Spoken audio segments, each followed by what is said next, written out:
سلام و درود، با شما هستیم با پارت دوم انتخاب سبک معاملاتی. در ویدیوی اول در پارت اول در مورد با انتخاب سبک معاملاتی در خصوص با مقدمات انتخاب سبک معاملاتی صحبت کردیم.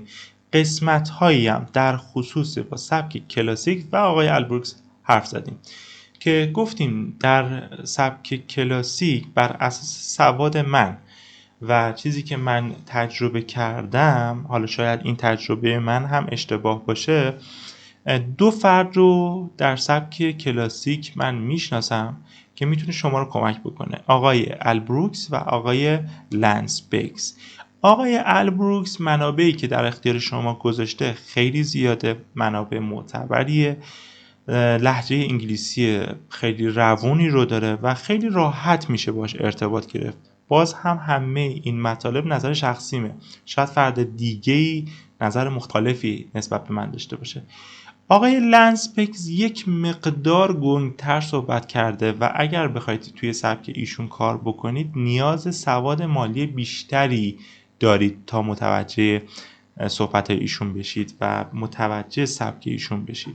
و همونجور که بهتون نشون دادم، البروکس تا دلتون بخواد کتاب داره ارائه داده، تا دلتون بخواد فایل های PDF داده بیرون و شما میتونید استفاده بکنید. دوره های مختلفی در داخل خود ایران وجود دارن که سبک ایشون رو تدریس کردن و شما میتونید این منابع رو استفاده بکنید و خیلی از سوالاتی که براتون پیش میاد رو برید بپرسید از افرادی که توی این سبک کار کردن. اگر بخوایم یک پله بریم جلوتر و بپردازیم به سبک‌های دیگه بعد از کلاسیک، سم سیدن میتونه گزینه خوبی باشه.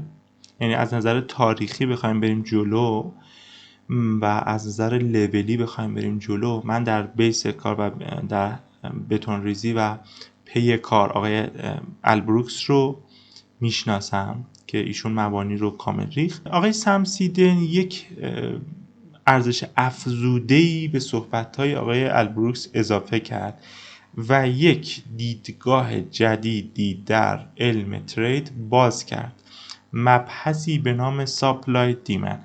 عرض تقاضا در دوره آقای البروکس هم مورد بررسی قرار گرفته و ایشون در مورد با این موضوع هم صحبت کرده.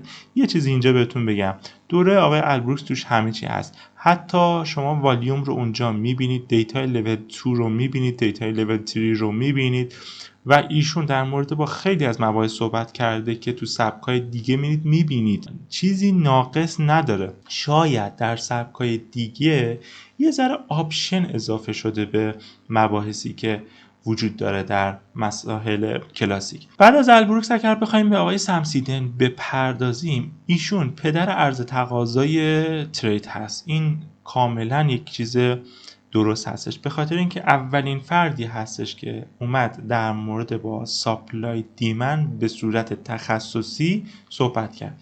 ایشون یک کارگزار بازار بورس بود و برخلاف آقای البروکس که شغلش پزشکی بود و ربط نداشت به فضای ترید، آقای سم سیدن در بورس شیکاگو کار میکرد و سالهای سال ایشون هم توی فضای ترید بود، شاید یه چیزی حدود 15 الی 20 سال. در طی این 15-20 سالی که ایشون معاملات رو انجام میداد برای شرکت‌های بزرگ، همونجور که گفتم کارگزار بود و بروکرها مثل امروز کار نمی‌کردن که شما با یک کلیک بتونید معامله انجام بدید. در زمان قدیم اگر فیلم‌ها رو دیده باشید، فیلم‌هایی که مربوط به فضای ترید میشه، با استفاده از تلفن و تماس با یک کارگزار که داخل فضای بورس بود ازش تقاضا میکردن که مثلا انقدر یورو بخر، انقدر پوندو شورت کن، انقدر قرارداد مثلا این سهام رو بخر و بیشتر کاغذی بوده، شکل خرید و فروش دستی بوده به صورت حضوری. آقای سم سیدن در این فضا کار میکرده و سالهای سال که در این حوزه کار میکرده یه سری دیتا رو یادداشت کرده، یه سری دیتا ها رو متوجه شده که وقتی یک شرکتی، یک بانکی شروع میکنه به خرید کردن، بازار کپسان پرایس میسازه و اومده، حالا این صحبتی هستش که خودشون نامگذاری کردن، و متوجه شده زمانهایی که بانک‌ها شروع میکنن به خرید، زمانهایی که بانک‌ها شروع میکنن به فروش، بازار یک سری آرایش‌های ثابتی رو، مشخصی رو از خودش نشون میده و این آرایش‌های کندلی رو میتونیم به 10 فرم ثابت داشته باشیم. یعنی این قراره که تکرار بشه. یعنی سمسیدن متوجه شده که طی این سالها وقتی که یک کمپانی شروع میکنه به خرید کردن این اتفاق میفته و بعدش قراره این اتفاق بیفته و این سیکل هی تکرار میشه و یه چیزی رو اومد ابداع کرد به نام سپلای دیمند، کپس آن پرایس، عرضه و تقاضا، بیس. به چه صورت؟ به این صورت که متوجه شد وقتی قیمت به یک لولی میرسه و شروع میکنه به رنج زدن، به اصطلاح ایشون شروع میکنه به بیس زدن، در اینجا داره نقدینگی شکل میگیره. یعنی اون کمپانی در حال خرید یا فروشه. حالا اگر زیر ناحیه عرضه باشه قیمت و شروع بکنه به بیس زدن و کمپانی شروع بکنه به فروش، این بیس اتفاق میفته تا یه جایی که کمپانی یک فروش بزرگ انجام میده و یک قرارداد سنگینی رو باز میکنه و بازار یک دراپ عظیم میزنه. اومد این آرایش کندلی رو اسمش رو گذاشت رالی بیس دراپ. یعنی گفت این بیسی که اینجا بوده زیر ناحیه عرضه ما قبل خودش، در اینجا شمایی که دیتای پشت کندلا رو نمیبینید متوجه نیستید که در اینجا کمپانی ها در حال فروختن بودن. من داشتم برای فلان بانک میفروختم.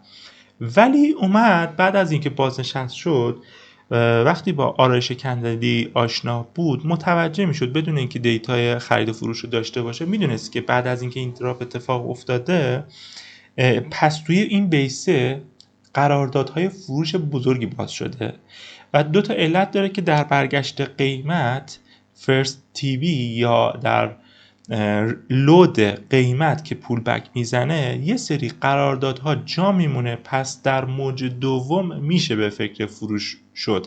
یعنی تریدرهایی که خارج از اطلاعات بانک ها هستن میتونن حدس بزنن این بیس عرضه بوده که بازار بعدش دامپ شده، یک دراپی اتفاق افتاده و میتونن در برخورد دوم وارد معامله فروش بشن با یه سری قواعد و قانونی. دیتاهای ایشون خیلی با ارزش بوده چون تا اون لحظه به این دیتیل کسی نیامد در مورد با سپلای دیمند صحبت بکنه و به نظر من استارت سپلای دیمند رو به صورت درست ایشون زد و اومد مفاهیم رو لاجیکال برد جلو. اومد صحبت کرد در خصوص با اینکه این بیس میتونه ناحیه عرضه باشه و بانک ها اجازه نمیدن که اونجایی که فروش انجام دادن قیمت رد بشه ازش و قیمت بالاتر از ناحیه عرضشون رو ببینه. برای همین در برخورد دوم وقتی قیمت به اون ناحیه میرسه بانک ها دوباره شروع میکنن به فروختن یا یه سری معاملاتشون به خاطر حرکت اسپایک و حرکت پر مومنتوم فروش که سفارش خرید دیگه این نمیمونه جا میمونه. پس در برخورد دوم هم ما یک سری اوردرهای لیمیت داریم و ایشون اومد صحبت کرد. حالا من یکی از کپس ها رو صحبت کردم، کپس های دیگه هم داره و اومد دید که دوباره وقتی یک رالی داریم یک بیسی اتفاق میفته و آقای سمسیدن وقتی که حضور داشت در سالن شیشه‌ای بازار بورس میدونست اون بیس داره خرید اتفاق میفته قبل از اینکه رالی دوم اتفاق میفته. ولی افرادی که بیرون هستن وقتی رالی دوم رو میبینن، یعنی رالی بیس رالی، متوجه میشن که پس اون بیسی که اونجا داشت اتفاق میشد برای پر کردن اوردرهای خرید بوده. پس اومد تشخیص داد که در حالت اول ما عرضه رو داریم، در حالت دوم تقاضا رو داریم و بازار رالی دوم رو زده. پس ما میتونیم این رو حدس بزنیم که در اون بیس معاملاتی یک تقاضایی وجود داشته. کپس های دیگه هم داریم دیگه، خدمتتون گفتم دیگه، من 2 تاشو گفتم، 1000 تا دیگه هم وجود داره و قطع به یقین خیلی دیتیل بیشتری وجود داره. سمسیدن اومد بر مبنای اطلاعاتی که داره یک طبقه بندی انجام داد و این تجربیات رو در اختیار افراد دیگه گذاشت. شاگردای خیلی خوبی هم داشت بزرگترین اساتیدی که الان دارید میبینید شاگرد آقای سمسیدنه و اومدن مباحثی که آقای سمسیدن مطرح کرد رو پخته کردن. خود سمسیدن در خصوص سطح داخلی بیس صحبت نکرد. یعنی وقتی میبینید که سمسیدن در مورد با چی صحبت کرده، یه چیزی در حدود استراکچر عرضه تقاضا گفته، ولی نیومده در خصوص با نقدینگی صحبت بکنه، در خصوص با فرکتال صحبت بکنه، در خصوص با خیلی از مباحثی که اساتید دیگه این کار انجام دادن. طبیعی هم هست، عمر آدم کفاف نمیده دیگه. یک استادی اومده یک مطلبی رو به یک جایی رسونده، شاگردش اومده پخته کرده و یک لول مبحث رو برده بالاتر و کاملا طبیعیه. شاگرد ایشون آقای ایف، آقای مایکل، آقای آلفونسو مورنو و خیلی از اساتیدی که سبکای دیگه دارن مباحث ایشون رو یاد گرفتن و از روی مباحث ایشون اومدن یک سری فرضیه هایی رو ابداع کردن و فرضیه های اونها هم درست در آمد و متوجه شدن که بازار اینجوری کار میکنه. یعنی بر مبنای اطلاعاتی که ایشون داد اومدن گسترشش دادن. توی علم فیزیک و علم تجربی هم دقیقا همین رو داریم. یعنی یک نفر میاد اتم رو کشف میکنه، قبل از اینکه اتم رو کشف بکنن یک نفر میاد مولکول رو کشف میکنه، بعد 100 سال بعد، 2 قرن بعد یک نفر میاد اتم رو کشف میکنه. اون موقع اطلاعات و دیتا در همون حد بوده و یک فرد دیگه بعد از 100 سال 500 سال میاد نوترون رو کشف میکنه و الکترون و الی آخر. ما توقع نداریم که یک فرد بیاد کل ترید رو بگه. اینجا باز یک پرانتز باید باز بکنم که همون دیتایی که آقای سمسیدن میده هم برای ترید کردن کافیه ها. یعنی سبک ایشون اینجوری نیستش که شما بگید پس یه سری دیتاهای جدید رو نداره به درد نمیخوره. چرا؟ کاملا قابل دفاعه و میتونه برای شما خوب باشه. هر کدوم از این سبک‌ها صحبت دارن، حرف دارن برای گفتن. خود استاد اول بنده آقای خاکستر دوره آقای البروکس و دوره آقای لنسپکس و سمسیدن و خیلی از اساتید دیگر شرکت کردن و رسیدن به سبک شخصی خودشون تریگر پرایس اکشن و اومدن بر مبنای اطلاعات آقای سمسیدن مطالبی رو اضافه کردن. به نظر من جزو اساتیدی هستن که باعث افتخارن تو ایران، به خاطر اینکه اومدن مباحثی رو روش کار کردن که واقعا یک سرگردن سبک عرضه تقاضا رو آورد بالا. و اگر بخوام دیتای خودم رو درست انتقال بدم، استادی که ایشون داشت تا یک جای مسیری رفت و ایشون تونست یه قدم سبک رو ببره جلو و واقعا این کارو کرده. توی اساتید ایرانی این کار آقای سالیوان رو هم کرده توی RTM. یعنی یک قدم جلوتر برده RTM رو و ما این اساتید رو خیلی کم داریم که بتونن سبک رو یاد بگیرن، بفهمن، درکش بکنن و بتونن یک اصلاحاتی رو درش انجام بدن. در مورد با آقای سمسیدن هم صحبت کردیم، انسانی که تونست عرض تقاضا رو به ما معرفی بکنه.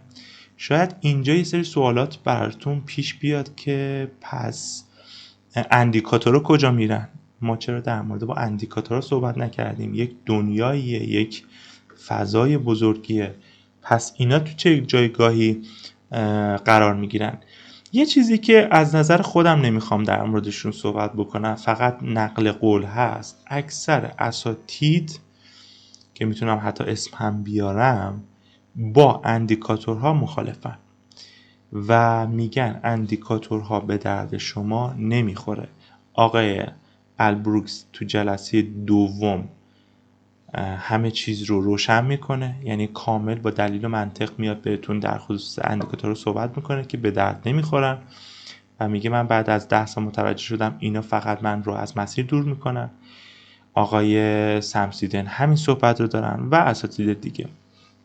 کلن تمام کاتگوری های اندیکاتورها اونقدری به کار نمیان. یه حرف منطقی هستش که باید بپذیریم، این رو من نمیگم، همه اساتیدی که دارن توی حوزه پرایس اکشن کار میکنن میگن و شما چیزی که باید بخونید رو از روی چارت باید استخراج بکنید، نه از روی دیتای اندیکاتورها.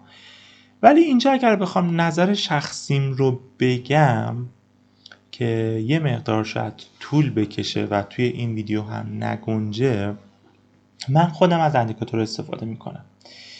نه اینکه از اندیکاتور استفاده نکنم، استفاده میکنم، خوبم استفاده میکنم، ولی میدونم که چجوری باید از این استفاده کرد و احتمال خیلی زیاد جلوتر در مورد با اندیکاتورها مفصل صحبت میکنم، چون که باز هم همونجور که داریم در مورد با سبک‌های معاملاتی صحبت میکنیم، باید این قضیه هم روشن بشه که ما چجوری میتونیم از اندیکاتور استفاده بکنیم. اجازه بدید که اینجا در مورد صحبت نکنیم، موضوع به شدت مفصلی هستش.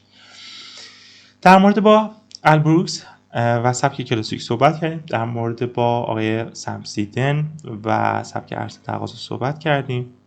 بعد از آقای سمسیدن افرادی اومدن و یک سری موضوعات و آپشن ها روی عرضه تقاضا گذاشتن و اونها رو جذاب کردن، مثل سبک ICT، مثل سبک RTM، مثل سبک سمارت مانی، مثل سبک آقای ساپلای دیمن آقای آلفونسو مورنو و اساتید دیگه ای که شاید من خیلیاشون رو نشناسم یا خیلیاشون رو اسم نیاوردم. این افراد هم خوبن، یعنی منابع کافی رو دارن و کمپانی هایی که در حال حاضر دارن این سورس ها و این کورس ها رو تدریس میکنن حضور و وجود دارن و شما میتونید استفاده بکنید. نظر دادن در مورد با سبک‌های جدید یه مقدار شاید سخت‌تر باشه چون زاویه داخلش وجود داره، ولی اجازه بدید این ویدیو رو به یه جایی برسونیم و چند تا نظرم بدم. از سبک ICT اگر بخوام شروع بکنم، نظر شخصیم رو باز بهتون انتقال بدم، به شدت سبک زیباییه. یعنی شاید آقای مایکل خیلی از مباحث پیچیده‌ای که در دوره‌های قبل‌تر به سختی مدرس میتونست انتقال بده رو آقای مایکل اومده توی سبک ICT به راحتی این کارو کرده، با تکنیکا و اسامی که اومده توی سبک خودش نام برده، مثل چاک، مثل FVG، مثل نقدینگی، مثل CHOCH و هزار تا نکته دیگه که آورده و همونجور که گفتم اومده رو مباحث قبلی آپشن گذاشته و خارج از این هم نیست. خیلی سبک خوبیه و به شدت هم سودده، به شدت هم کار آمده، ولی اگر بخوام چند تا نقطه ضعفش رو بگم، شاید یه سری مباحث پایه توش گفته نشده و احتمال داره فرد تریدر متوجهش نشه. یه ذره سبک سنگینی میتونه باشه، نیاز داره یک کمک کننده در کنار شما باشه یا شما بیشتر تلاش بکنید، وگرنه خود سبک خیلی میتونه سبک شیرینی باشه و کفایت بکنه ICT برای شما. باز هم تکرار میکنم، انتخاب سبک اونقدری مسئله ساز نیست، مهم اون اجرای دیسیپلین و استمرار و اون توان فردی شماست، وگرنه که هزار نفر، میلیون ها نفر سبک ICT رو بلدن، ولی برید ببینید چند درصد از این افرادی که سبک ICT رو بلدن میتونن هر روز کار بکنن و در انتهای ماه اکانت رو به سود برسونن. منابع خوبی داره، دوره ایشون به صورت کامل و رایگان داخل یوتیوب هست، پس نیازی به پرداخت هزینه ندارید. زیرنویسش هست و خود یوتیوب گزینه ترنسلیت داره، اوتو ترنسلیت، و خیلی راحت شما میتونید با زیرنویس ببینید. اگر زبانتون هم خوبه میتونید استفاده بکنید. منتها یه مقدار ایشون فکشون گرمه بدتر از من و یه ذره حاشیه زیاد رفته، یعنی بطن کار رو شما خیلی باید باش کلنجار بری تا متوجه بشید. دوره به شدت مفصلی هم هستش و فکر میکنم اگر بخواید یادش بگیرید 1 ساعت فقط طول میکشه ویدیوهاشو ببینید. یعنی اگر روزی 1 ساعت از ویدیوهاشو ببینید 1 ساعت شاید طول بکشه تا به ویدیو آخرش برسه، چون بعد از گذشت چند سال هنوزم که هنوزه داره ویدیوهای جدید از سبکش رو ارائه میده نه اینکه لازم نباشه، قطعا لازمه که دارن این کارو میکنن، ولی شما فکر بکنید که میخواید این سبک رو یاد بگیرید و برسید به لایو جایی که الان آقای مایکل هستش. خیلی طول میکشه تا این اتفاق بیفته. قطعا چالش های خودش رو داره، زیادی حجم، پر بودن دیتا، تمرین هایی که باید انجام بدید، تسلطی که روی سبک باید انجام بدید زمان بره و بایستی این کارو بکنید. نابرد رنج قطعا گنج میسر نمی شود. شما هر حرفه‌ای که بخواید یاد بگیرید باید این مسیر رو طی بکنید. یک حاشیه‌ای هم از آقای مایکل بگم، چند سال پیش بود فکر می‌کنم یک دادگاهی تشکیل شد توی امریکا که از ایشون شکایت کردم بابت اینکه سبکشون کارآمد نیست. قضاوتش رو من نمی‌کنم و یه مصاحبه‌ای هم که از ایشون هست که ازشون سوال کردن این که آیا شما در ترید بیشتر کسب درآمد کردید یا از تدریس؟ یعنی گفتن که پکیج فروشی برای شما بیشتر درآمد داشته یا ترید، و ایشون جواب داده که قطعاً فروش پکیج های من خیلی بیشتر برای من درآمد داشته. این صحبت هایی بود که در مورد با آقای مایکل میشد کرد که میگم واقعا اگر بخوایم در مورد با سبک صحبت بکنیم هزاران ویدیو باید بسازم تا معرفی بشه. در خصوص این مقدمه‌ای دارم بهتون میگم. در کنار ایشون اگر بخوایم در مورد با آقای ایف صحبت بکنیم که یه مقدار من نسبت به ایشون ارقم دارم و شاید با نظر شخصیم یه ذره صحبت بکنم به خاطر اینکه طرفدار این سبک و ایشون هستم، به نظر من یک عجوبه است. به نظر من یک آدم فرازمینیه و کارهای عجیب غریب میکنه توی سبک معاملاتیش. یه سری مرزها رو توی سبک و ترید جا به جا کرده میکنه و خیلیشو بیان نمیکنه. این مسائل بود که منو جذب خودش کرد RTM، که توانایی گرفتن ریوارد های سرسام‌آور رو این سبک به شما میده. با ضریب خیلی بالایی یه سری جاها شما قطعیت هایی رو بهش میرسید، یعنی چیزی که در تمام سبک‌ها بهش میگن بازار هیچ قطعیتی نداره و من هم بهش میگم قطعیتی نداره، یه جاهایی میره زیر سوال توی RTM و نقطه صفر بازار رو توی سری از جاها به دست میاریم با فرمول هایی که داخل آکادمیک هست و ایشون تقریبا کندل به کندل، تیک به تیک چارت رو میخونه با این سبک. اصلا رید مارکت یعنی خوانش قیمت دیگه. و خود آقای خاکستر هم دوره ایشون رو شرکت کرده و توی سبک عرض تقاضای ایشون هم از مباحث RTM استفاده شده. خود آقای ایف شاگردای زیادی داشته، چند تاشون رو بهتون مثال زدم، اسم آوردم. آقای سالیوان که ایرانیه، آقای سینا ایرانیه، آقای سافاری، منصور سافاری که باز هم من دوره ایشون شرکت کردم، خانم نورا، خانم مل و خیلی از افرادی که واقعا الان بخوام اسمشون رو بیارم ویدیو سنگین میشه، ولی سبک به شدت سبک خوبیه، فهمیدنش خیلی زمان میبره و شما شاید با دیدن دوره ایشون کاملا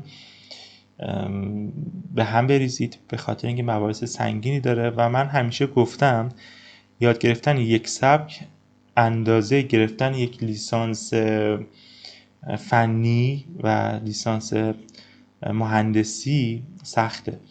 خب من لیسانس عمران رو دارم، یکی از حالا رشته‌هایی که شاید توی دانشگاه سخت به نظر برسه بعد از مکانیک و برق.